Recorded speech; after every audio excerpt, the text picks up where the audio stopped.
درود شریف پڑھ لو بیٹا۔ بچوں ویسی بھی ہماری یہ جو نشست ہے یہ وہ جس طرح اشفاق بھائی کی نشست ہوتی تھی، ٹھیک ہے نا، تو اس میں کوئی ایک موضوع نہیں، متفرق موضوعات پر ہم بات کریں گے۔ تو ابھی جو ہماری بات چل رہی تھی بیٹا اس کو ذرا کنٹینیو کرتے ہیں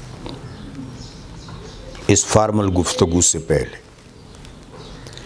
میں عرض یہ کر رہا تھا کہ دین کے بہت سے ناموں میں سے دو نام ہیں، دین مبین اور دین متین۔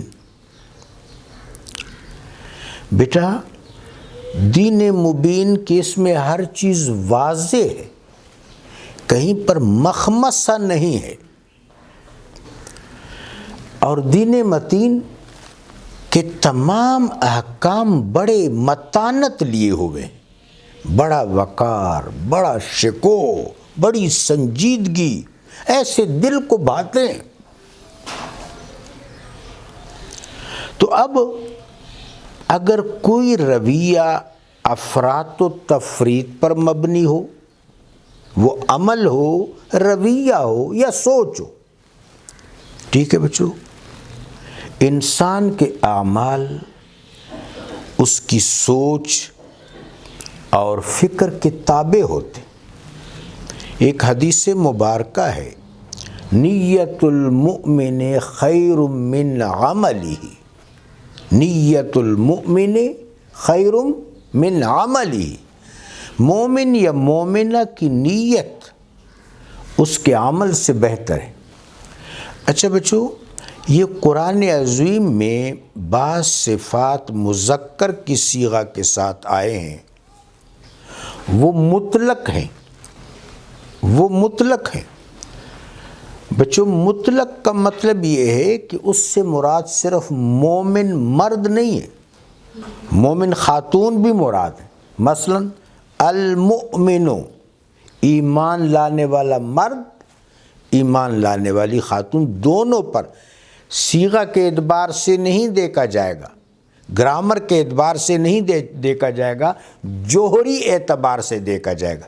اب اس کو سمجھ لو، مثلا مؤمن مفعل کے وزن پر ہے، مؤمنۃ مفعلۃ کے وزن پر ہے، یہ مذکر ہے وہ مؤنث ہے۔ لیکن قرآن جب مسلم مؤمن کہتا ہے تو اس کے معنی جوہری طور پر متعین ہوں گے مطلقاً، اس سے مراد مومن مرد بھی اور مومن خاتون بھی۔ یہ بات واضح ہوگی بچوں؟ فرمایا نیت المؤمن خیر من عملہ، مومن کی نیت اس کے عمل سے بہتر ہے۔ اب قابل غور بات ہے کہ عمل پر تو زیادہ مشقت صرف ہوتی ہے۔ مثلا آپ نماز کی نیت کرتے تو آسان ہے نا، آپ نے دل و دماغ میں ارادہ کرنا ہے، آپ کے دل میں خیال آئے گا، ارادہ کر لیں گے۔ بیٹا جب آپ عمل شروع کریں گے تو اس میں مجاہدہ زیادہ ہے، یہ اٹھیں گے، اپنا آرام ترک کریں گے، کوئی مصروفیت ہے تو اس مصروفیت سے دستبردار ہوں گے، ایسا ہی ہے نا بیٹا۔ اس کے بعد پھر آپ وضو کریں گے، وضو کرنے کے بعد پھر آپ یہ دیکھیں گے کہ جو نماز میں داخل ہونے سے قبل کچھ شروط ہیں۔ کیا شروط ہیں؟ بدن پاک ہو، ملبوس پاک ہو، جس جادہ پر نماز پڑھ رہے ہیں وہ جادہ پاک ہو، جس مصلی پر نماز پڑھ رہے ہیں وہ مصلی پاک ہو، آپ رو بقبلہ ہوں۔ یہ چیزوں کو، ان چیزوں کو ملحوظ خاطر رکھ کے نماز سے قبل کے شروط آپ پورے کر لیں گے، پھر آپ نماز میں داخل ہوں گے۔ تو بیٹا یہ جو عمل ہے یہ تو مشقت آمیز ہے، مجاہدہ طلب ہے۔ پھر میرے آقا و مولا علیہ الصلوۃ والسلام جو فرماتے ہیں نیت المؤمن خیر من عملہ، اس کا کیا مطلب ہے؟ اس کا مطلب یہ ہے، کسی نے مولا المؤمنین سیدنا علی کرم اللہ تعالی وجہ الکریم سے پوچھا کہ کیا وجہ ہے کہ نیت کو عمل پر فوقیت حاصل ہے؟ تو جناب نے فرمایا کہ عمل میں ریا ممکن ہے، نیت میں ریا ممکن نہیں ہے۔ عمل بندہ ہو سکتا ہے عجب اور ریاکاری کے لیے کر لے، دکھلاوے کے لیے کر لے، لیکن نیت میں ریا ممکن نہیں ہے۔ اس لیے اللہ تبارک و تعالی خالص چیز کو چونکہ قبول کرتا ہے تو صاحب حسن نیت کا جو مرتبہ ہے وہ عمل والے سے بھی بلند ہے۔ مومن کی نیت اس کے عمل سے بہتر ہے۔ تو میں میرے بچوں کو گزارش یہ کر رہا تھا کہ دین کے دو نام، دین مبین اور دین متین۔ اب جس وقت کوئی رویہ، کوئی عمل، کوئی فعل افراط و تفریط پر مبنی ہو، مبالغہ پر مبنی ہو، اس کا مطلب یہ ہے کہ یہ دین کے اس قاعدہ کے مطابق نہیں ہے۔ دین کا قاعدہ کیا ہے؟ اعتدال۔ قرآن پاک میں آتا ہے، رب جلیل فرماتے ہیں اعدلوا هو اقرب للتقوی، اعتدال روا رکھو، یہ تقوی کے زیادہ قریب ہے۔ اور تقوی کیا ہے بیٹا؟ تقوی ہی تو قرب ہے۔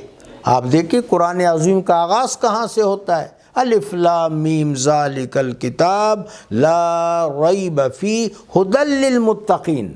یہ سارا نصاب تقوی داروں کے لیے ہے۔ تو بیٹے میں گزارش یہ کر رہا تھا کہ میرے آقا و مولا علیہ السلام کے دو نام، نذیر، بشیر۔ بشیر کا ایک سادہ مطلب بشارت دینے والا، لیکن معاملہ یہاں تک محدود نہیں، اس لفظ میں بڑی وسعتیں ہیں۔ یعنی بشیر وہ ہے جو مائل کرے، قائل کرے، ترغیب دے، موٹیویٹ کرے، محبت کرے۔ میرے آقا و مولا صلی اللہ علیہ وآلہ وبارک وسلم آخر دم تک اگلے بندے کے ہدایت کے لیے مستعد ہوتے تھے۔ ایک عجیب روایت بچوں آپ کو سناتا ہوں۔ آدھی روایت حضرت ام حکیم سے ہے۔ ام حکیم کون تھی؟ ابو جہل کی بہو، حضرت اکرمہ کی زوجہ مکرمہ۔ آدھی روایت ان کی ہے، آدھی روایت حضرت زید ابن حارثہ سے ہے رضی اللہ تعالیٰ عنہ، سیدنا زید ابن حارثہ رضی اللہ تعالیٰ عنہ۔ بیٹا حضرت زید فرماتے ہیں کہ مکہ شریف میں موسم باد و باران والا تھا، شدید موسم تھا، بارش ہو رہی تھی، آندھی چل رہی تھی۔ تو ایسے موسم میں بندہ گھر کے اندر پناہ گزین ہوتا ہے، باہر نہیں نکلتا۔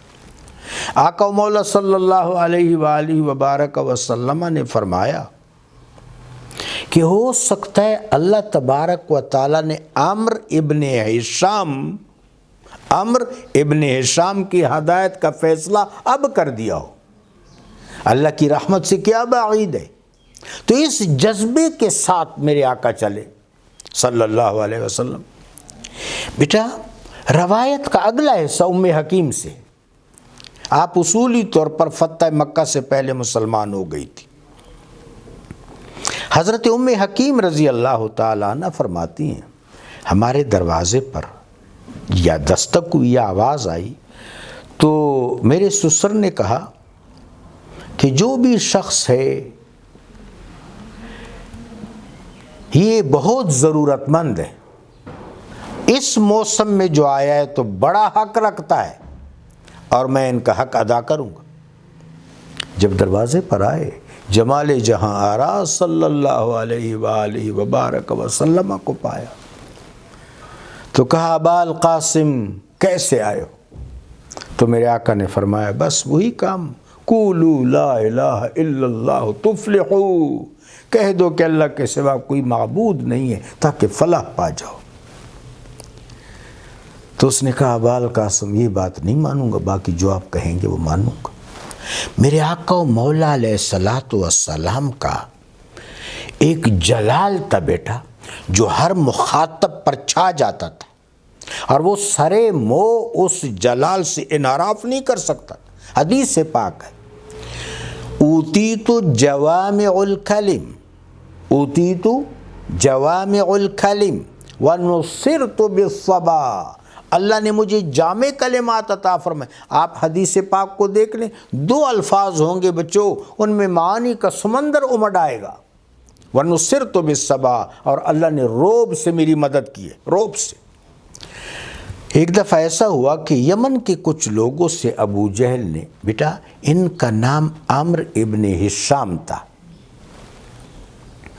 اور مکہ شریف کی سویلائزیشن میں اس کو ابو الحکم کہا جاتا تھا، دانائی والا۔ میرے آقا نے ایک دفعہ ابو جہل کا اس کی کسی جہالت کی وجہ سے، تو اس کا وہی نام پڑ گیا، آج بچے بچے کے نام پر اس کا وہی نام ہے۔ تو خیر، یمن کے لوگوں سے کوئی خرید و فروخت کا معاملہ کیا، اب ان کو پیسے نہیں دے رہا تھا۔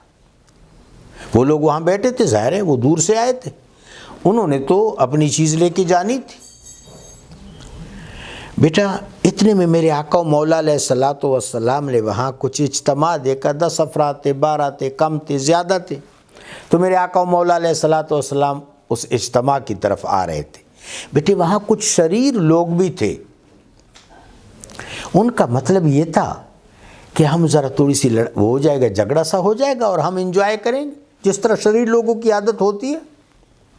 انہوں نے ان یمنیوں سے کہا کہ وہ جو بہت وقی وجی اور بڑا ہی نہایت پرشکو نوجوان تشریف لا رہے ہیں، وہ ابو جہل سے آپ کے پیسے، یعنی عمرو ابن ہشام سے آپ کے پیسے دلوا دیں گے۔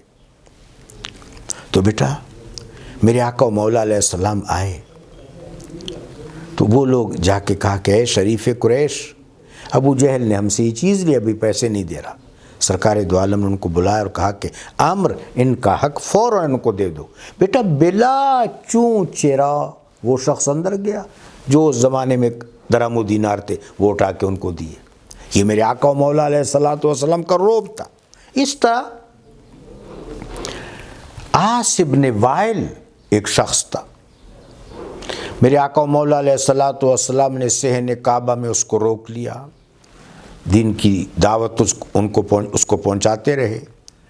بیٹا وہ سرنگوں ہو کر میرے آقا و مولا علیہ السلام کی بات سنتا رہا۔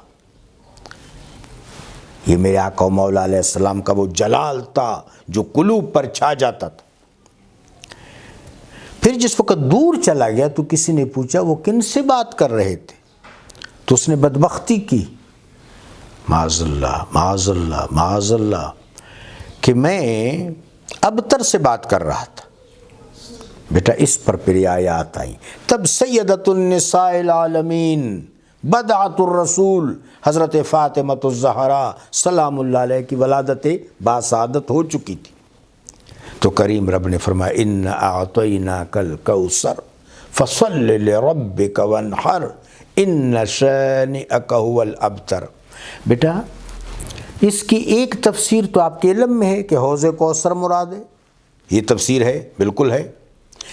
قرآن عظیم کی آیت یا قرآن عظیم کی اصطلاحات یا مصادر کا ایک معنی نہیں ہے بیٹا، 70 طبقات ہیں، بہت سے معنی ہیں۔ جب آپ دیکھیں نا بیٹا، آپ قرآن عظیم کی ایک رکوع کی تلاوت کرتے ہیں، فجر کے وقت آپ تلاوت کرتے ہیں تو اور کیف آتا ہے، ظہر کے بعد کرتے ہیں تو اور کیف آتا ہے۔ آپ کے اوسان حاضر ہوں، طبیعت حاضر ہو، تلاوت کرے تو زیادہ آپ کو ہضم محسوس ہوتا ہے، اگر طبیعت پراگندہ ہو تو اتنا ہضم محسوس نہیں ہوتا۔ تو بیٹا قرآن کے معنی وسعتوں کے ساتھ کھلتے چلے جاتے ہیں۔ مجھے درمیان میں ایک واقعہ یاد آیا، مجھے اصل موضوع پر بتا دو بچوں، بھول جاتا ہوں۔ آپ نے امام ابو حنیفہ کا نام تو سنا ہے، نام ان کا نعمان بن ثابت الکوفی تھا۔ تو ابو حنیفہ ان کی وصفی کنیت ہے، بیٹا ان کی کسی بچی کا نام حنیفہ نہیں تھا، ان کی اکلولتی اولاد حماد ہیں، حضرت حماد ان کے فرزند ہیں۔ تو یہ جو ان کی کنیت ہے بچوں، یہ وصفی ہے۔ ابو حنیفہ یعنی یکتا پرست، اللہ کو ایک ماننے والے، اللہ کو ایک ماننے والے، حنفیت کے قائل۔ امام ابو حنیفہ رحمۃ اللہ علیہ کے ایک شاگرد تھے، ان کا نام تھا محمد بن حسن شیبانی رحمہ اللہ تعالی۔ ان کو یہ شرف حاصل ہے کہ امام مالک رحمۃ اللہ علیہ کی بھی شاگرد ہے۔ جب امام ابو حنیفہ دنیا سے پردہ فرما گئے تو وہ مدینہ شریف آ گئے امام دار الہجرت حضرت امام مالک رحمہ اللہ تعالیٰ کے پاس۔ اب اس روایت میں ہے کہ یہ حضرت امام شافعی کو ملنے آئے، تب امام صاحب فوت ہو چکے تھے۔ امام محمد بن ادریس شافعی، بیٹا آپ کو امام السنہ کہا جاتا ہے، فقہا میں آپ کا نام کیا ہے؟ امام السنہ، حدیث اور سنہ کی بہت پیروی کرنے والے۔ تو محمد بن حسن شیبانی رحمۃ اللہ علیہ جب آئے بیٹا، انہوں نے کھانا زیادہ کھایا۔ عام طور پر علماء یا درویشوں کے بارے میں مشہور ہوتے ہیں نا، کم خور، کم خواب و کم گفتار باش، کم کھانا، کم سونا، کم بولنا۔ کم خور ہو، یہ تصوف کا اصول ہے بیٹا، علم مشرب کا، علم طریقت اور سلوک کا اصول ہے۔ کم کہ سالے کیا کرے؟ کم خور، کم کھائے، کم خواب، کم سوئے، کم گفتار، بات بھی زیادہ نہ کرے، جہاں ضرورت ہو وہاں بات کرے۔ اب امام شافعی رحمۃ اللہ علیہ کے جو مریدین اور تلامذہ تھے، اسٹوڈنٹس، شاگرد بچوں، وہ ذرا حیران ہوئے کہ صاحب نے تو کھانا زیادہ کھایا۔ اس کے بعد لیٹ گئے۔ فجر کی نماز کا وقت ہوا تو اکراماً امام شافعی رحمۃ اللہ علیہ نے ان سے کہا کہ آپ نماز پڑھائیں۔ آپ دیکھ رہے ہو بیٹا، اتحاد بین المسلمین کی ایک جھلک۔ یہاں ہمارے معاشرے کو دیکھو، ہم ایک مسجد والا دوسری مسجد میں نماز نہیں پڑھتا، ایک مولوی صاحب کہتے ہیں فلاں کے پیچھے نماز نہیں ہوتی، یہ ہم نے ماحول بنا لیا ہے۔ امام شافعی رحمۃ اللہ علیہ کئی فقہی امور میں فقہ حنفی سے اختلاف رکھتے ہیں بیٹا، لیکن وہ امام صاحب کے شاگرد محمد بن حسن شیبانی رحمۃ اللہ علیہ سے فرما رہے ہیں بھائی آپ نماز پڑھاؤ۔ وہ ان سے کہہ رہے ہیں آپ نماز پڑھو، وہ ان سے کہہ رہے ہیں آپ نماز پڑھو۔ یہ ہے وہ مودت، وہ محبت، وہ الفت جو کلمہ گو لوگوں میں، اہل اسلام میں، اہل ایمان میں ہونی چاہیے، یہ مطلوب ہے۔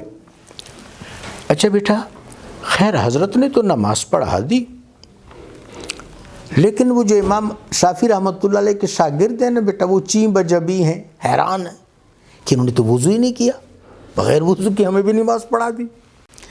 تو پھر انہوں نے مہمان سے تو تعرض نہیں کیا کہ مہمان کا اکرام کیا جاتا ہے۔ امام شافعی سے پوچھا کہ ایک تو بزرگوں کے حوالے سے ہمارا یہ تحفظ ہے کہ کھانا ٹھیک ٹھاک کھایا، زیادہ کھایا، دوسرا یہ کہ نماز بغیر وضو کی پڑھا دی۔ تو ان کا وہ ان سے پوچھ لو نا، یہ کام انہوں نے کیا۔ تو جب ان سے پوچھا گیا تو محمد بن حسن شیبانی رحمۃ اللہ علیہ نے فرمایا کہ میں راستے میں اس خدشے کے پیش نظر کہ جن لوگوں نے میرے سامنے دسترخوان پیش کیا ہے، نہ معلوم ان کا رزق حلال ہوگا کہ نہیں ہوگا، میں نے سوچا کہ مبادا جو میرے سامنے تناول ما حضرہ پیش کیا گیا ہے حلال ہوگا کہ نہیں ہوگا، سو میں نے راستے میں کھانا نہیں کھایا۔ کوفہ سے چلا یہاں تک، راستے میں کھانا نہیں کھایا، مجھے بھوک لگی تھی، تو یہاں تو مجھے یقین تھا کہ امام شافعی رحمۃ اللہ علیہ کے دسترخوان پر کسب حلال کے ثمرات ہیں، سو میں نے کھانا زیادہ کھایا، اور میں رات کو ایک لمحہ کے لیے بھی نہیں سویا۔ قرآن عظیم کی فلاں آیت سے میں نے اتنے مسائل استخراج کیے، ایک آیت سے بیٹا کتنی ہی مسائل استخراج کی کہ پوری رات گزر گئی۔ تو قرآن عظیم کی آیات میں بہت تنوع ہے۔ تو بشیر کا مطلب یہ ہے کہ مسلسل ساتھ چلنے والا، ترغیب دینے والا، قائل کرنے والا، سعادت کی طرف لانے والا، فلاح کے راستے کی طرف لانے والا۔ اور جس وقت کوئی فلاح کے راستہ پر آ جائے تو پھر اس کو گڈ نیوز سنانا کہ جس راستے پر آپ آ گئے، سعادت والا یہ راستہ دنیا میں بھی فلاح کا باعث ہے اور آخرت میں بھی نجات کا باعث ہے۔ یہ بشیر کا مطلب ہے۔ بیٹا نذیر کا کیا مطلب ہے؟ ہم نذیر کا مطلب فوراً امیڈیٹلی کیا کر دیتے ہیں؟ ڈرانے والا۔ ایک معنی یہ ہے، ایک معنی یہ ہے، لیکن بیٹا صرف یہی معنی نہیں ہے۔ نذیر کو آپ اصولی طور پر سمجھے بچوں کہ برے اعمال کے وبال سے ڈرانے والا۔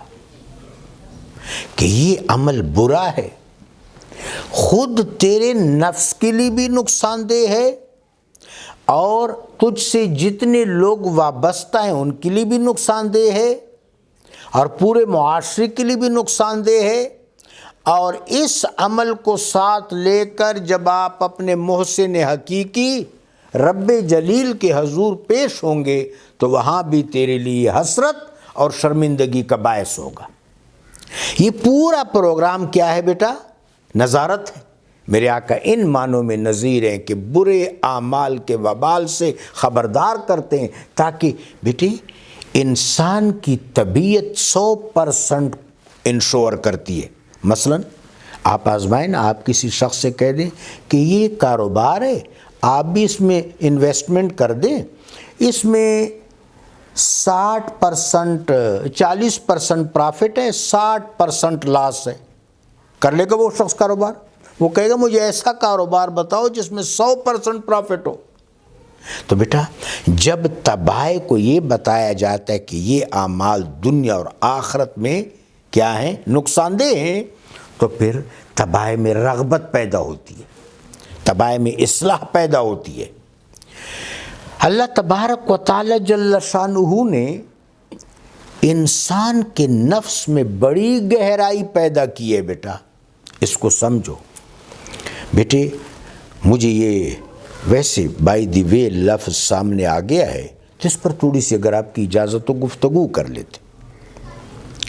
بیٹے یہ جو ہمارا وجود ہے، جو ہیکل ہم دیکھ رہے ہیں سر سے لے کر پاؤں تک، یہ ہیکل، یہ صورت، کوئی لفظ مشکل تو نہیں ہے بیٹے؟ باڈی، باڈی، ٹھیک ہے نا؟ یہ باڈی جو ہے بیٹا اصولی طور پر یہ بھی ماوا کے پرتو کا نتیجہ ہے۔ میں نے پچھلے نشست میں آپ سے ذکر کیا تھا نا کہ جب عالم ماوا مکمل ہو گیا بیٹا، نزول ہے، ڈیسینڈنگ آرڈر ہے، اوپر سے نیچے آ رہا ہے۔ یہ کریم نے فرمایا کن کے ہنگامہ کے بعد بچوں پھر کیا ہوا؟ اللہ اکبر وللہ الحمد۔ وہ جو نزولی ترتیب ہے میٹا فزیکل یونیورس کی، ماوا کی، لطفی جہان کی، بیٹا وہ جب مثال تک پہنچی جہاں ہم سب کی ارواح نے اپنے رب کی آواز پر لبیک کہا، الستو بربکم قالوا بلا۔ اگلے جہان بھی بیٹا آپ یہ اس جہان کو ذرا دیکھیں کہ یہ جہان کیسا ہے، یہ درمیان میں جو پڑ رہا ہے عالم مثال تک ہماری معرفت کا عالم یہ ہے کہ ہماری ارواح نے اپنے کریم رب کا دیدار کیا اور پھر وجد میں آ کر کہا قالوا بلا، کیوں نہیں، آپ ہی تو ہمارے رب ہو۔ بیٹا درمیان میں یہ عبوری عرصہ آیا، یہ زمین کے اوپر آسمان، آسمان پر سورج چاند ستارے، ما بین السماوات والارض، کرۂ ہوائی، اس کو صوفیاء کرام کیا کہتے ہیں بچوں؟ عالم ناسوت۔ آپ آسان لفظ دنیا کیا بچوں؟ دنیا دنا سے نکلا ہے، دنا نیچے، پورے نظام خلقت میں یہ جہان نیچے ہے بیٹا۔ اب یہاں سے دوبارہ عروج شروع ہوگا۔ یہ جس وقت ہم اس دنیا سے ارتحال کرتے ہیں، انتقال کرتے ہیں بیٹا، یہ موت نہیں ہے، یہ شفٹنگ ہے، یہ شفٹنگ ہے۔ ہم اوپر سے شفٹ ہوتے ہی چلے آئے نا، اوپر سے نزول رہا، اب پھر عروج شروع ہوگا، صعود شروع ہوگا، ہم دنیا سے برزخ کی طرف منتقل ہو جائیں گے، برزخ سے پھر عقبہ کی طرف جائیں گے، یہ پھر عروج ہے۔ میرے بچوں اب باعث حیرت ہے یہ بات کہ یہ جو عبوری جہان ہے، جہاں اللہ تبارک و تعالیٰ نے انسان کو تشریعی اور توفیقی اختیار دیا ہے، اس سارے اسباب میسر ہیں بچوں۔ یعنی میں نے شاید پچھلے نشست میں ذکر کیا تھا کہ انسان کے وجود میں اللہ نے ہدایت کو ودیت کیا ہے۔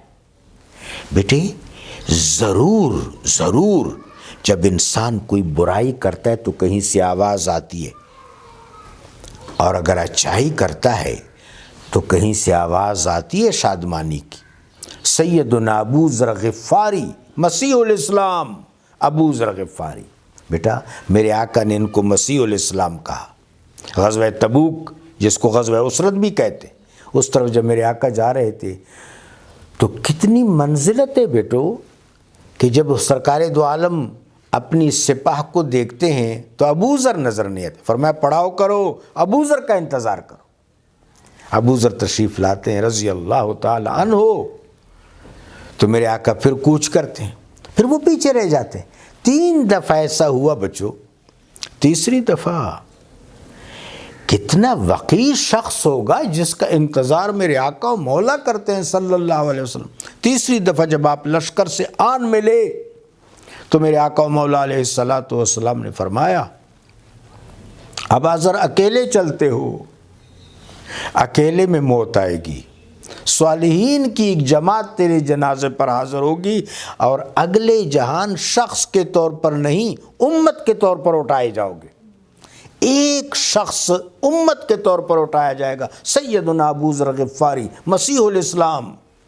ان سے روایت ہے بیٹا، ایک عالم دین اغلباً علامہ نبہانی رحمۃ اللہ علیہ ہیں یا علامہ صابی رحمۃ اللہ علیہ، انہوں نے حضرت ابو ذر غفاری رضی اللہ تعالیٰ عنہ کی مرویات کو یکجا کیا ہے بیٹا، ایک جگہ جمع کیا۔ تو انہوں نے جناب سیدنا ابو ذر غفاری رضی اللہ تعالیٰ عنہ نے میرے آقا و مولا صلی اللہ علیہ وآلہ وبارک وسلم سے پوچھا یا رسول اللہ نیکی کسے کہتے ہیں؟ اب بیٹا بالکل نفسیاتی طور پر نیکی کو ریکگنائز کرنے کا، آئیڈینٹیفائی کرنے کا طریقہ میرے آقا نے بتایا۔ میرے آقا نے فرمایا ابا ذر، نیکی وہ ہے جس کو کرنے کے بعد تیری طبیعت مطمئن ہو، تیری طبیعت میں بشاشت ہو، شادمانی ہو، مطمئن ہو، اور تو اس بات کو پسند کرے کہ کوئی بے شک اس پر مطلع ہو جائے، کوئی بے شک اس کو جان لے۔ پھر حضرت ابا ذر رضی اللہ تعالیٰ عنہ نے پوچھا یا رسول اللہ برائی کیا ہے؟ مسیئۃ، برائی کیا ہے؟ میرے آقا نے فرمایا ابا ذر برائی یہ ہے کہ کرنے کے بعد تیرے دل میں کھٹکے، تیرے طبیعت میں کھٹکا پیدا ہو اور تو اس بات کو ناپسند کرے کہ کوئی اس سے باخبر ہو جائے، واقف ہو جائے۔ تو میرے بچوں جب بھی بندہ کسی برائی کا اللہ نہ کرے ارتکاب کرے تو کہیں سے آواز ضرور آتی ہے۔ تو دوبارہ موضوع کی طرف لوٹتے ہیں بیٹے کہ پھر اس عالم میں مثال سے اللہ تبارک و تعالیٰ نے رتق نیچے بھیجا، اس رتق سے، اس نقطہ سے دراز وسیع و عریض کائنات بنی۔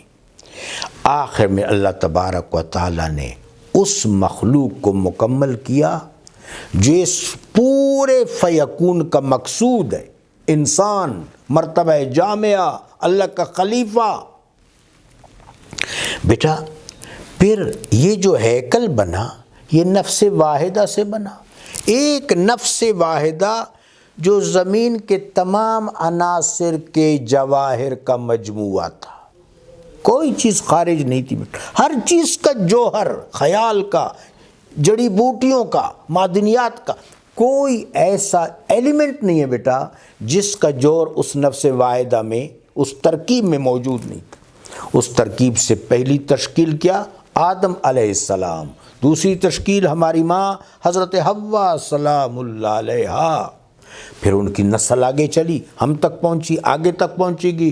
بیٹا پھر وہ وقت ضرور آئے گا کہ اللہ تبارک و تعالیٰ یہ سب کچھ سمیٹ دے گا، لپیٹ دے گا اور آخرت کی جولی میں سب کچھ ڈال دیا جائے گا۔ آپ دیکھ رہے ہیں بیٹا قرآن عظیم کی سورہ تکویر میں منظرنامہ کہاں سے شروع ہوتا ہے؟ اذا الشمس کورت، یاد کرو اس وقت کو جب ہم سورج کو کورت، لپیٹ دیں گے، بے نور کر دیں گے۔ بیٹا یہ جو زمین کی زندگی ہے یہ سورج کی روشنی کے مرہون منت ہے، تو یہاں سے آغاز ہوگا جب اس کائنات کی بساط لپیٹی جائے گی، اور ایسا ہی ہوگا۔ آپ قرآن عظیم خاص طور پر میرے بچوں آپ مکی صورتوں کو دیکھیں، ایک تو کیا بلاغت ہے، آپ ذرا ایک ایک صورت کو دیکھیں نا، ایک ایک صورت کو، عما یتساءلون عن النبأ العظیم الذی ہم فیہ مختلفون، کلا سیعلمون ثم کلا سیعلمون الم نجعل الارض مہادا والجبال اوتادا۔ کیا کمال! بس بچے ایک سما بنتا ہے، والنجم اذا ہوا ما ضل صاحبکم وما غوا وما ينطق عن الهوى ان هو الا وحی یوحی علمہ شدید القوی۔ کیا فضا بنتی ہے، کیا سما بنتا ہے، کیا ردم بنتا ہے۔ میرے بچوں، تو مکی صورتوں میں خاص طور پر قیامت کا ذکر ہے اور دلدوز ذکر ہے۔ خیر، ابھی درمیان والا جو عرصہ ہے بیٹا، اس میں انسان جس کے لیے سارا یہ نظام بنایا گیا ہے، یہ سارا نظام خدمات ہے بیٹا۔ اصولی طور پر ملائکہ بھی خدمات میں شامل ہے۔ آپ دیکھیں قرآن پاک آپ کے ساتھ اور ہمارے ساتھ ملائکہ کا کیا تعارف کراتا ہے بچوں؟ ان علیکم لحافظین کرامن کاتبین، ہم نے تم پر محافظ مقرر کر رکھے ہیں۔ بیٹا محافظت کیا ہے؟ خدمت ہے۔ یہ دروازے پہ اگر کوئی شخص کھڑا ہے جو حفاظت کے اور کسٹڈی کے فرائض سر انجام دے رہا ہے تو وہ خدمت ہے۔ اس طرح سورج خدمت ہے، چاند خدمت ہے، زمین خدمت ہے، رزق خدمت ہے، یہ سب خدمات ہیں۔ اس میں مخدوم کون ہے؟ حضرت انسان، جو اللہ کا خلیفہ ہے، جس نے اللہ کی معرفت اور اللہ کی دیدار کو جیتنا ہے۔ ٹھیک ہے بیٹا، اس لیے صرف اس مخلوق کو اختیار، سارے اسباب دے دیے، سارا دسترخوان سجا دیا، اب فرمایا کہ ہدایت کا انتخاب خود کرنا ہے۔ بیٹے ایک صوفی بزرگ بڑی پیار، اچھا بچے، یہ جو صوفیاء کرام ہوتے ہیں نا، وہ کہتے ہیں نا، فارسی میں کہتے ہیں از دل خیزد بر دل ریزد۔ دل سے بات جب اٹھتی ہے تو دل ہی میں کاشت ہوتی ہے، ان کی گفتگو سادہ ہوتی ہے۔ یہ بہت وقی بزرگ ہیں، یحییٰ بن معاذ رازی رحمۃ اللہ علیہ۔ اچھا بچے، حضرت اقبال علیہ الرحمہ کا ایک شعر ہے، انوکھی وضع ہے سارے زمانے سے نرالے ہیں، یہ عاشق کس بستی کے یا رب رہنے والے ہیں، جلا سکتی ہے شمع کشتہ کو سوز نفس ان کی، الہی کیا چھپا ہوتا ہے اہل دل کے سینوں میں۔ تو بیٹی ان کی گفتگو کمال کی ہوتی، یحییٰ بن معاذ رازی کی بات کر رہا تھا۔ اور بچوں بعض اوقات ان کی گفتگو کلندرانہ ہوتی ہے، بندے کو حیرت میں مبتلا کر دیتی ہے۔ وہ اپنے مقام سے بول رہے ہوتے ہیں اور ہم اپنے اعتبار سے اس کو سوچ رہے ہوتے ہیں، سمجھ رہے ہوتے ہیں، لہٰذا نہیں سمجھ پاتے۔ لیکن یہ جملہ قابل فہم ہے۔ شیخ فرماتے ہیں حضرت یحییٰ بن معاذ رازی قدس اللہ سرہ العزیز کہ اللہ نے بنی آدم پر اعتبار کیا ہے۔ کتنا پیارا جملہ ہے بیٹے، مجھے یہ جملہ بڑا پسند ہے، آپ کو ہبہ کرتا ہوں کہ باقی کوئی مخلوق مختار نہیں ہے۔ ذرا آس پاس دیکھو، کوئی بھی مخلوق، ملائکہ ہیں تو طاعت کی لڑی میں بالکل پروئے ہوئے ہیں، سورج ہے تو اس کے لیے منزل مقرر ہیں، چاند کے لیے، آسمان کے لیے۔ کیا آسمان کبھی زمین پر گر سکتا ہے؟ انتقع علی الارض، بالکل نہیں، بغیر عمد۔ اللہ تبارک و تعالیٰ نے اس کو رفعت عطا کر رکھی ہے۔ صرف یہ مخلوق ہے کہ جن کو کہا تمہارے پاس اختیار ہے، سب کچھ میں نے دیا ہے، اب ہدایت کا انتخاب خود کرو گے۔ تو شیخ فرماتے ہیں اللہ نے اپنے مخلوقات میں صرف آدم علیہ السلام کی اولاد پر اعتبار کیا ہے، ان کو اللہ کے اعتبار کو ٹھیس نہیں پہنچانی چاہیے۔ کیا کمال جملہ ہے بیٹا۔ یحییٰ بچوں دلچسپ بات مجھے یاد آ گئی۔ سب سے پہلے تو اس سوال کا جواب تلاش کرنا ہے اطمینان کے ساتھ۔ ہم جب کسی چیز کو تلاش کرتے ہیں بیٹا تو جو کچھ میسر ہے اس میں سے کرتے ہیں۔ ہمارے پاس میسر کیا ہے؟ اللہ کی کتاب اور اللہ کے حبیب صلی اللہ علیہ وآلہ وبارک وسلم کے ارشادات۔ میرے آقا و مولا علیہ السلام سے پہلے جتنے انبیاء علیہم السلام، سب سے پہلے میں عرض کر رہا تھا میرے بچوں کہ جو میسر ہے اس میں سے ہم سوال کا جواب ڈھونڈیں گے۔ میرے آقا و مولا علیہ الصلوۃ والسلام سے پہلے جتنے انبیاء تشریف لائے ان سب کے اقوال، ان سب کے ارشادات آج بھی حجت ہیں، بشرطے کہ نکلا وہ نبی کی زبان سے ہو، تحریف نہیں۔ عیسیٰ علیہ الصلوۃ والسلام نے جو کچھ فرمایا، موسیٰ علیہ الصلوۃ والسلام نے جو کچھ فرمایا، داؤد علیہ الصلوۃ والسلام نے جو کچھ فرمایا، سیدنا خلیل الرحمن علیہ السلام نے جو کچھ فرمایا، سیدنا نوح علیہ الصلوۃ والسلام نے جو کچھ فرمایا، سیدنا و جدنا و ابونا آدم علیہ الصلوۃ والسلام نے جو کچھ فرمایا۔ ہاں یہ بات متحقق ہو کہ وہ فرمودہ نبی ہے، چونکہ ان لوگوں نے بڑی تحریفیں کی ہیں، انبیاء کی طرف منسوب کیا ہے۔ بیٹا تو الہامی دین ہمارے پاس میسر ہے، قرآن اور سنت کے روح سے، قرآن اور سنت کی صورت میں مکمل طور پر۔ بیٹا میں نے شاید پچھلے نشست میں بات آپ سے عرض کی تھی کہ قرآن صادق بھی ہے، مصدوق بھی ہے، متصدق بھی ہے۔ صادق کہ اپنے سے پچھلے تمام صحائف کی تصدیق کرتا ہے، مصدوق وہ صحائف اس کی آج بھی تصدیق کرتے ہیں، متصدق کہ ان صحائف، ان پورے الہامی تسلسل اور نظام کی صحیح اور ریکٹیفائڈ صورت پیش کرتا ہے۔ تو بیٹا حجت کیا ہے؟ اللہ کی کتاب اور اللہ کے نبی کی سنت۔ اس حجت میں سے اس سوال کا جواب کیا ہوگا بیٹا؟ وَيَسْأَلُونَكَ عَنِ الرُّوحِ، اے میرے حبیب آپ سے روح کے متعلق پوچھتے ہیں۔ قُلِ الرُّوحُ مِنْ أَمْرِ رَبِّي، اے میرے حبیب آپ فرما دیجئے روح امر میں سے ہے۔ بچوں من کے حرف جار پر اہل علم کے درمیان کچھ اختلاف بھی ہے۔ ایک تفسیر یہ ہے قُلِ الرُّوحُ مِنْ أَمْرِ رَبِّي، اب من کی ایک تفسیر یہ ہے کہ عالم امر میں سے ہے، یعنی out of crowd, out of circle. بچوں اگر یہ تفسیر کی جائے تو مطلب کیا ہے کہ عالم امر کل ہے اور یہ جزو ہے، ایسا ہی ہے نا۔ مثلا آپ قرآن پاک میں دیکھیں وَمِمَّا رَزَقْنَاهُمْ يُنْفِقُونَ، اور ہم نے جو ان کو، یہ اصل میں مما نہیں بیٹا من ما ہے، وہ شرط کی وجہ سے جمع ہو گیا۔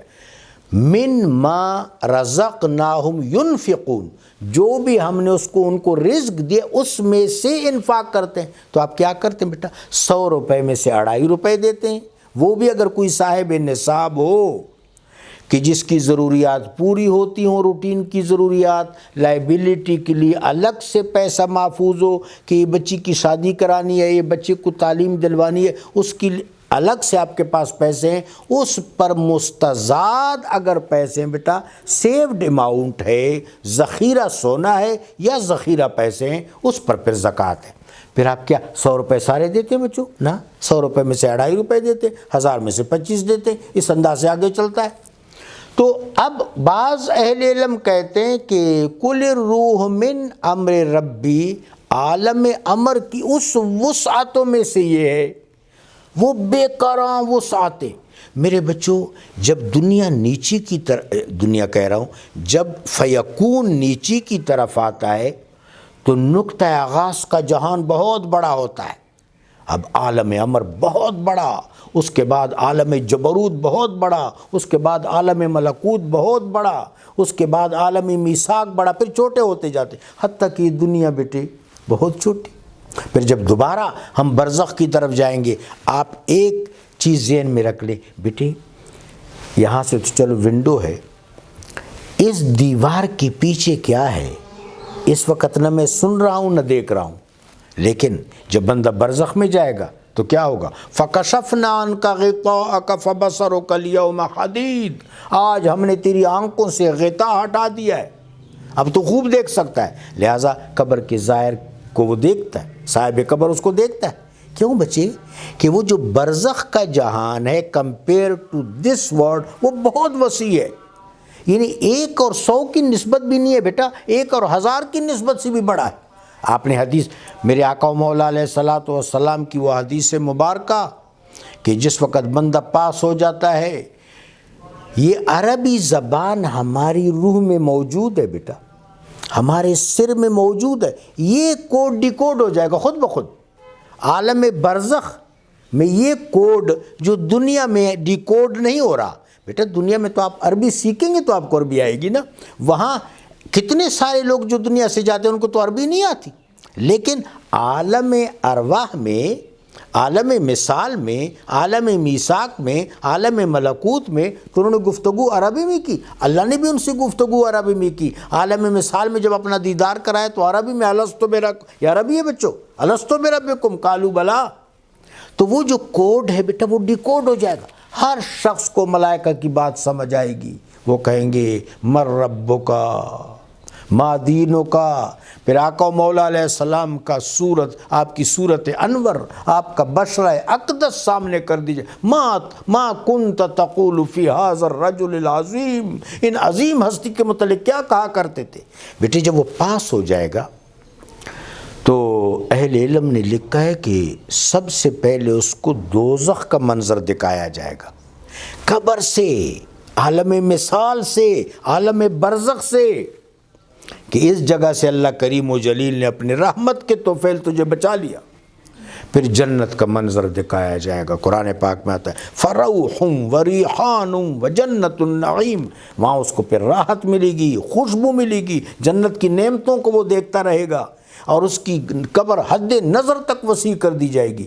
بچوں جب ایک شخص کی قبر حد نظر تک وسیع کی جائے گی تو خود اندازہ کرو عالم برزخ کا مجموعی طور پر وسعت کا عالم کیا ہوگا۔ تو خیر ہم روح کی بات کر رہے تھے بیٹا، وہ جو عالم امر کے وسعتوں میں سے یا تو یہ روح جزو من کی ایک تفسیر یہ ہے، لیکن دوسری اچھی، یہ تفسیر بھی اچھی ہے بیٹا، وہ تفسیر کمپیریٹیولی مجھے بہت پسند ہے بیٹا، وہ میں آپ کے سامنے بھی پیش کرتا ہوں۔ وہ علماء فرماتے ہیں کہ من بعض اوقات جوہر کے طور پر استعمال ہوتا ہے۔ اب اس کا مطلب یہ ہوگا کہ روح عالم امر کا نچوڑ ہے، روح عالم امر کا زبدہ ہے، یعنی پورا عالم امر اس میں آ گیا۔ جس طرح ہمارا یہ جو وجود ہے بیٹا یہ عالم ناسوت کا زبدہ ہے، نفس واحدہ، اس طرح روح عالم بالا کا زبدہ ہے۔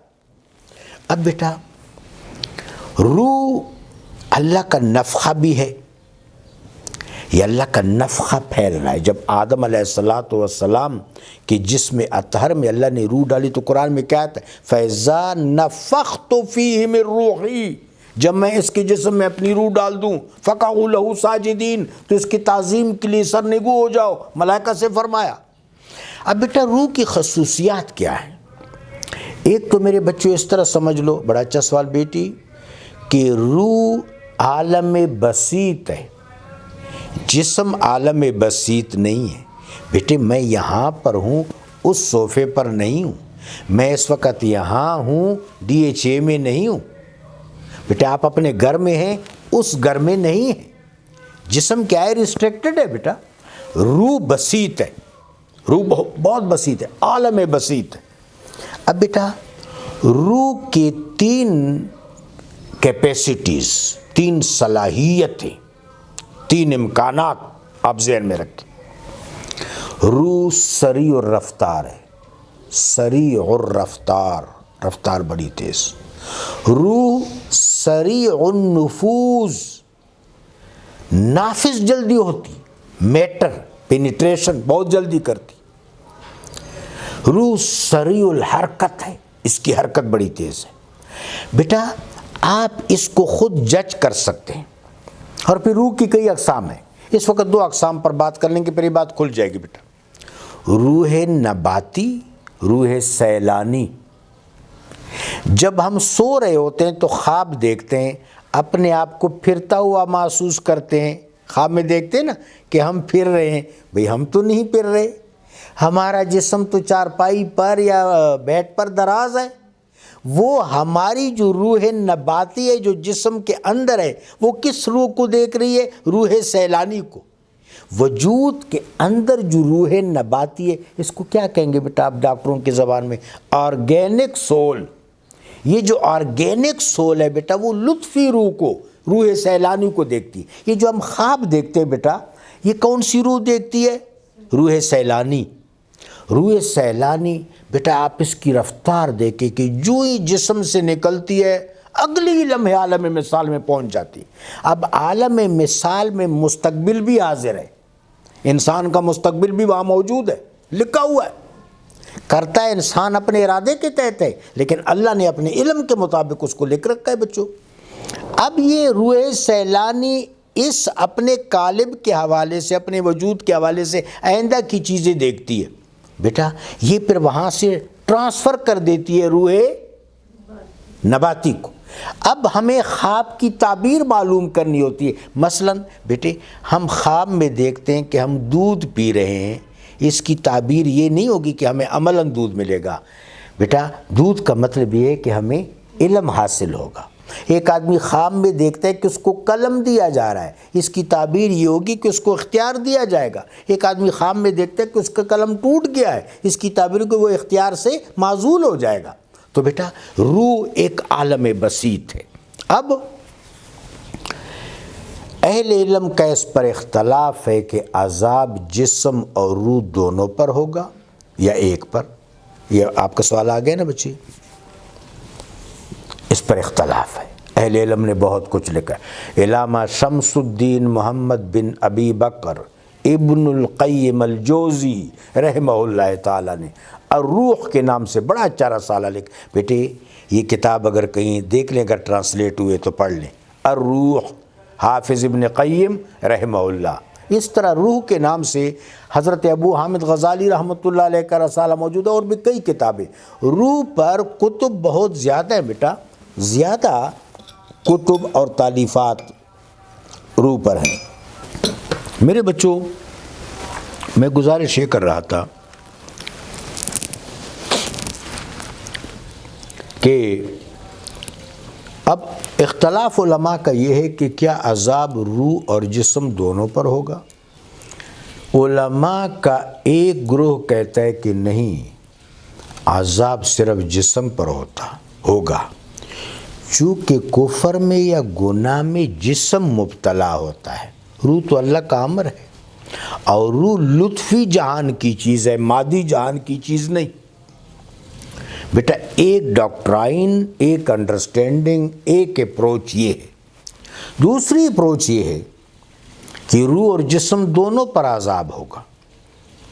حضرت شیخ سمعانی رحمہ اللہ فرماتے ہیں کہ اس کی مثال یوں لے لیں کہ ایک آدمی اپاہج ہے، دوسرا ہے تو ٹھیک لیکن اندھا ہے۔ اب اپاہج جو ہے وہ کسی درخت سے پھل توڑنا چاہتا ہے، اب وہ جسم جس کا باقی سالم ہے لیکن ہے نابینا، وہ اپاہج جو ہے بینا ہے، وہ دوسرے شخص سے جو نابینا ہے لیکن باقی جسم تندرست سے کہتے ہیں مجھے اپنے کندھوں پر سوار کر لو، میں تجھے راستہ بتاتے بتاتے باغ تک لے جاؤں گا۔ وہاں درخت سے اس وقت رکھوالے نہیں ہیں، باغ کا مالک بھی نہیں ہے اور چوکی دار بھی نہیں ہے، لہٰذا وہاں سے ہم پھل توڑ لیں گے، آپ بھی کھا لیں گے، میں بھی کھا لوں گا، ڈکار مار لیں گے، کوئی مسئلہ نہیں۔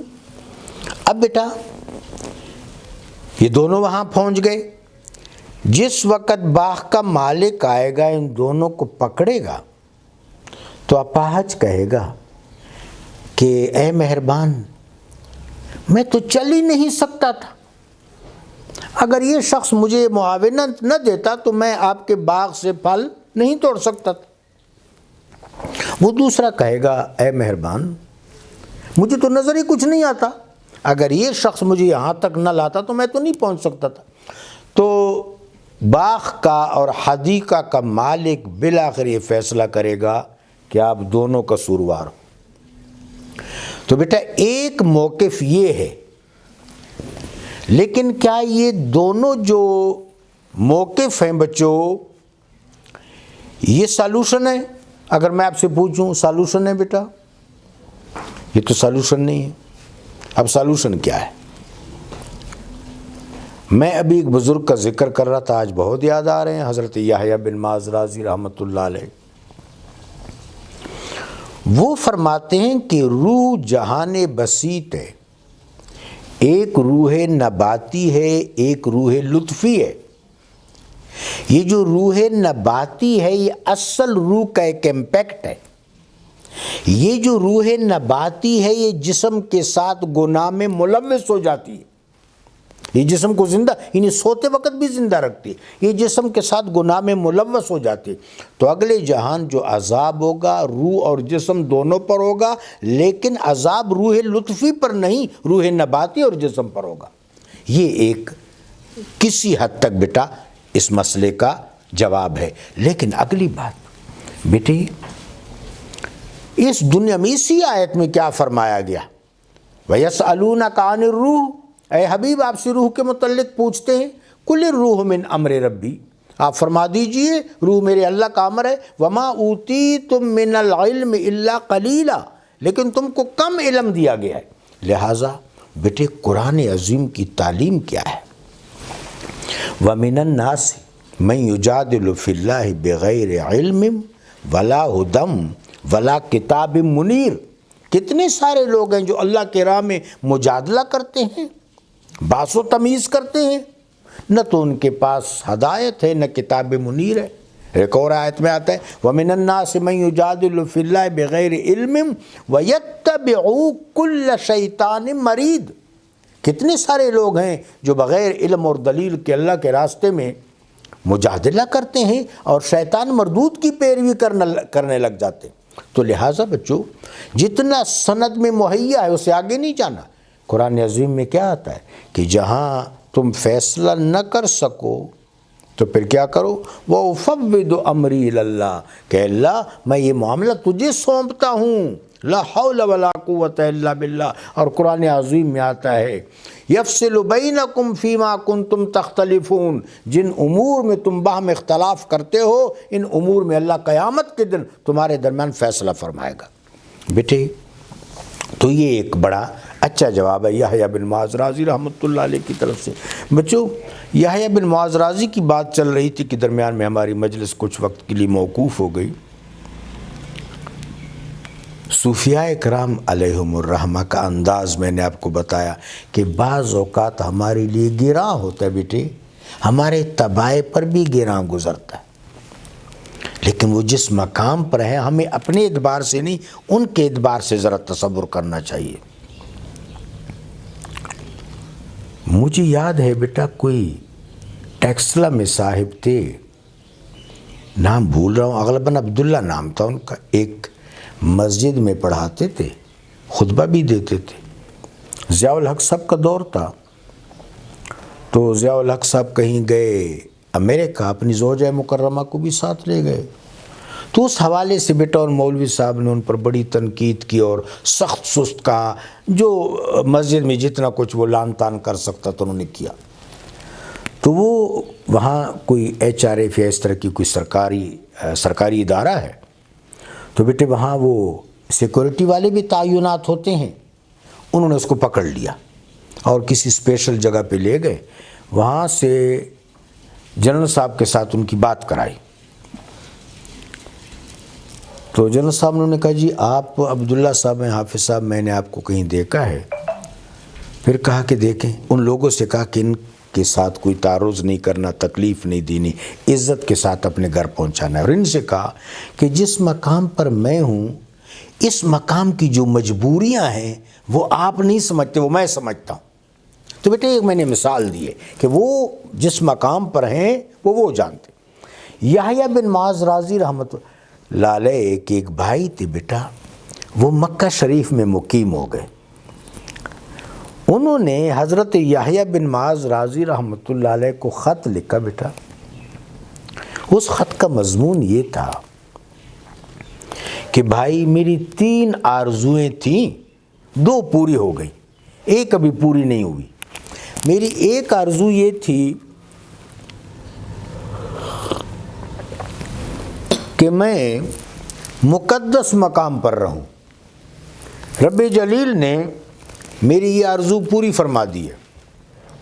دنیا کا مقدس ترین مقام بقعہ مبارکہ مکۃ المکرمہ، یہاں میری رہائش ہے۔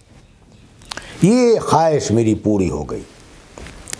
میری دوسری خواہش یہ تھی کہ مجھے کوئی ایسا ملازم ملے، یہ لفظ ملازم ہے بچے، یہ جو ہم کہتے ہیں نا ملازم، دیکھیں بیٹا فرض کرے آپ مجھے ملازم رکھیں تو آپ ملازم ہیں، میں ملازم ہوں۔ ملازم جس کو امپلائی کیا جاتا ہے اور ملازم جو امپلائی کرتا ہے، سمجھ آگے بیٹے؟ ہم اس کو ہم ملازم کہتے ہیں، ملازم تو ملازمت دلوانے والا ہوتا ہے۔ تو میں نے سوچا کوئی ایسا خادم، کوئی ایسا ملازم ملے جو میری تمام چیزوں کو دیکھے اور میں اللہ کی ملازمت کے لیے وقف ہو جاؤں۔ مجھے اللہ نے ایسے خادم دیا ہے، کپڑے بھی دیکھتا ہے، سب کچھ دیکھتا ہے، کھانا بھی پکاتا ہے، کوئی مسئلہ نہیں۔ یہ آرزو بھی میری پوری ہو گئی۔ تیسری آرزو ہے کہ بھائی کو دیکھتا رہوں، بھائی سے ملاقات ہو، اپنے ماں جائز سے۔ آپ دیکھیں بچوں، آپ کو وہ آیت یاد ہے کہ جب سیدنا ہارون علیہ السلام کے ساتھ سیدنا موسیٰ علیہ السلام جلال کے ساتھ پیش آئے تو انہوں نے کیا فرمایا؟ یا ابن امّا، حالانکہ بچے باپ اور ماں دونوں کے ہوتے ہیں، یا ابن امّا، اے میری ماں کے بیٹے، اے میری ماں کے بیٹے، لا تأخذ بلحیتی ولا براسی، میری داڑھی کے بال اور میرے سر کے بال نہ پکڑ۔ اب توجہ طلب بات ہے میرے بچوں، حضرت سیدنا ہارون نے کیا فرمایا علیہ السلام؟ میں اس لیے رک گیا کہ بنو اسرائیل ابھی قبطیوں کی غلامی سے آزاد ہوئے تو ان میں تفرقہ پڑ جائے گا۔ بیٹا اتحاد کو قائم رکھنے کے لیے ہارون علیہ السلام نے کیا برداشت کیا؟ وہ تو گوسالہ پرستی ہو رہی تھی۔ وَأُشْرِبُوا فِي قُلُوبِهِمُ الْعِجْلَ بِكُفْرِهِمْ، ان کے دلوں میں وہ بچڑا بس چکا تھا ان کے کفر کے ساتھ۔ لیکن حضرت ہارون نے وہ چیز بھی برداشت کی تاکہ اتحاد بین المسلمین قائم رہے۔ آج ہماری حالت کیا ہے بیٹے، اس پر غور کریں اور اس کے ساتھ کمپیئر کریں۔ تو مجھے یاد ہے بیٹا، میں کسی جگہ پر تھا، وہاں ایک جسٹس صاحب بھی تشریف فرماتے، ریٹائرڈ تھے، تو کوئی بات چل رہی تھی بیٹا نکاح و طلاق کی، تو انہوں نے بہت بے تکلف صفے سے کہہ دیا کہ بچے تو باپ کے ہوتے ہیں۔ ہو سکتا ہے بیٹا بے تکلفی سے جملہ بعض اوقات غیر ارادی طور پر نکل جاتا ہے، نہیں تو اتنا سینئر آدمی ایسا لوز جملہ نہیں کہہ سکتا۔ بلا شبہ بچے باپ کی بھی ہیں، ماں کی بھی ہیں۔ میں نے بیٹا ذرا ان سے تعارض کیا۔ بعض اوقات جب بات کا ماحول بن جاتا ہے نا بیٹا تو بات سمجھ آتی ہے۔ میں نے ان سے کہا جی میں آپ کے سامنے ایک ترتیب رکھتا ہوں، پھر فیصلہ آپ نے کرنا ہے، آپ جج ہیں۔ ربی جلیل فرماتے ہیں کہ حملتہ امہ وہنن علی وہن، ماں نے تکلیف پر تکلیف سہ کر اپنی اولاد کو بطن میں رکھا۔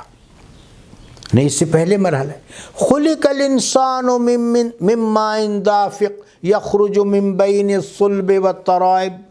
اس مرحلے میں ماں باپ دونوں شریک ہیں، یہ پہلا مرحلہ۔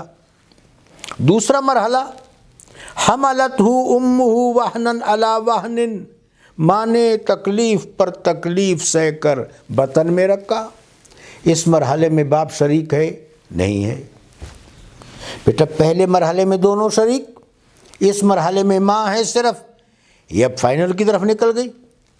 پھر وَوَضَعَتْهُ كُرْهًا، جان گسل تکلیف سہ کے اپنے بچے کو جنم دیا۔ کیا اس مرحلے میں بھی باپ شریک ہے؟ نہیں ہے شریک۔ اس کے بعد وَحَمْلُهُ وَفِصَالُهُ فِي عَامَيْنِ، 2 سال تک اپنے مولود کو دودھ پلایا۔ رضاعت کے اس عمل میں کیا باپ شریک ہے؟ نہیں ہے۔ اگلا مرحلہ کیا ہے؟ کفالت کا، اس میں دونوں شریک ہیں۔ اگلا مرحلہ کیا ہے؟ تربیت کا، نگہداشت کا، پروان چڑھانے کا، تعلیم و تزکیہ کا، اس میں ماں باپ دونوں شریک ہیں۔ اب ذرا مرحلے گنے اور دیکھ کہ کون جیت گیا اور کون ہار گیا۔ حضرت اقبال فرماتے ہیں ہارا رازی جیتا رومی۔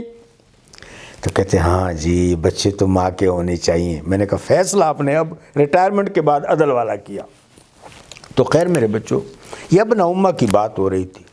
حضرت یحییٰ بن معاذ رازی رحمۃ اللہ علیہ کے بھائی نے فرمایا یبن امہ، اے میری ماں کے بیٹے، بس ایک چیز کو ترس رہا ہوں کہ آپ سے ملاقات نہیں ہو پا رہی۔ بیٹا یہ کلام ایک عالم نے ایک صوفی سے کیا، وہ عالم تھا، وہ شخص عالم تھا، یحییٰ بن معاذ رازی کا بھائی۔ اب عالم ظاہر نے عالم باطن کو مکتوب لکھا۔ اب عالم باطن کا جواب سنو بچوں، یہ جواب قلندرانہ ہے۔ سلام کیا اور سلام کے بعد کہا کہ اگر معاملہ اللہ سے درست ہو تو مقام سے فرق نہیں پڑتا۔ اس جملہ کو سمجھ رہے ہو بچوں؟ اس کو انجوائے کرو۔ اگر معاملہ اللہ سے درست ہو تو مقام سے فرق نہیں پڑتا۔ حضرت اویس قرنی رضی اللہ تعالیٰ عنہ نے تو میرے آقا کا دیدار نہیں کیا تھا۔ میرے آقا و مولا علیہ الصلوۃ والسلام نے صحابہ سے فرمایا تھا کہ قرن میں ایک شخص ہے، میں اس کو محبوب ہوں اور وہ مجھے محبوب ہے، اور ان کی شفاعت میری امت کے حق میں اتنی قبول ہوگی جس طرح بنو تغلب، بنو بکر اور بنو ربیعہ کی بکریاں ہیں، اور جب میں دنیا سے چلا جاؤں گا تو میرا چوغا اویس کو دینا ہے۔ تو صحابہ کہتے تھے یا رسول اللہ جب آپ سے اتنی محبت کرتے تو ملنے کیوں نہیں آتے؟ میرے بچوں اب توجہ کرو، میرے آقا فرماتے میری شریعت نے ان کو روک رکھا ہے آنے سے۔ ماں کی خدمت کرنا شریعت کا کل نہیں ہے، شریعت کا ایک جزو ہے، لیکن میرے آقا نے اس جزو کو کل کہا۔ پھر حضرت عمر فاروق رضی اللہ تعالیٰ عنہ اور امیر المومنین سیدنا علی کرم اللہ تعالیٰ وجہ الکریم کی ان سے ملاقات ہوئی تھی۔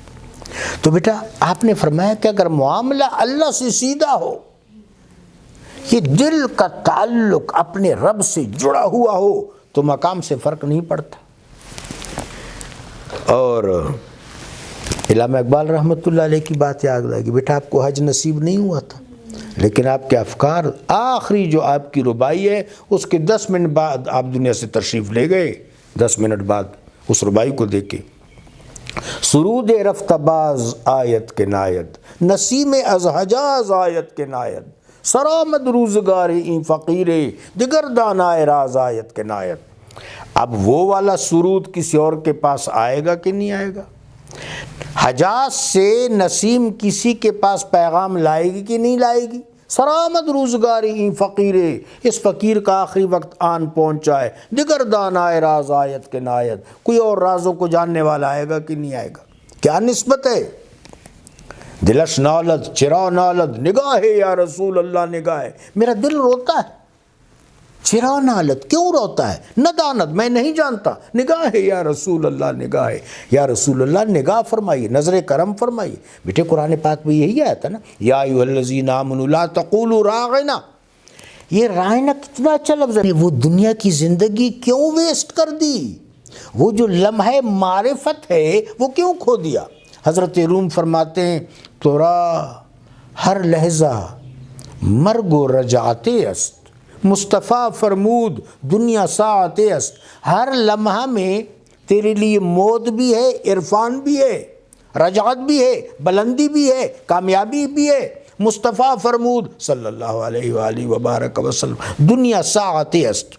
بیٹا وہ جو لمحہ ہے اس کو اگر a person wins this moment، اس لمحہ کو جیت لے تو یہ معرفت ہے۔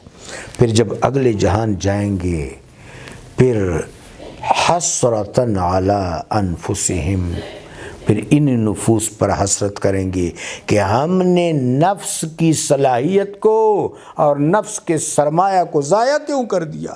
یہ نفس تو اللہ نے اس لیے دیا تھا کہ اس میں معرفت بھر دے۔ نفس عارفہ بہت سی اقسام ہیں بیٹے، 72 اقسام ہیں۔ اب یہ نفس جس سے اللہ خطاب کرے گا، اللہ ہمیں یہ خطاب نصیب کرے بچوں۔ یا ایتھا النفس المطمئنہ، اے نفس مطمئنہ، ارجعی الی ربک راضیۃ مرضیہ، اپنے رب کی طرف چلا جا، آ جا، وہ تجھ سے راضی ہے، تو اس سے راضی ہے۔ فادخلی فی عبادی، تجھ جیسے بندے پہلے میرے بزم میں ہیں، بزم دیدار میں، ان میں داخل ہو جا، وادخلی جنتی، اور میرے بزم دیدار میں آ جا۔ وآخر دعوانا ان الحمد للہ رب العالمین۔ میرے بچوں، آپ پر اللہ کی رحمتیں ہوں۔ اللہم ارنا الحق حقا وارزقنا اتباعہ وارنا الباطل باطلا وارزقنا اجتنابہ، ربنا لا تزغ قلوبنا بعد اذ ہدیتنا وہب لنا من لدنک رحمہ انک انت الوہاب، ربنا افتح بیننا وبین قومنا بالحق وانت خیر الفاتحین، ربنا آتنا فی الدنیا حسنہ وفی الآخرۃ حسنہ وقنا عذاب النار، ربنا ہب لنا من ازواجنا وذریاتنا قرۃ اعین واجعلنا للمتقین اماما، آمین یا رب العالمین، والصلاة والسلام علی رحمۃ للعالمین۔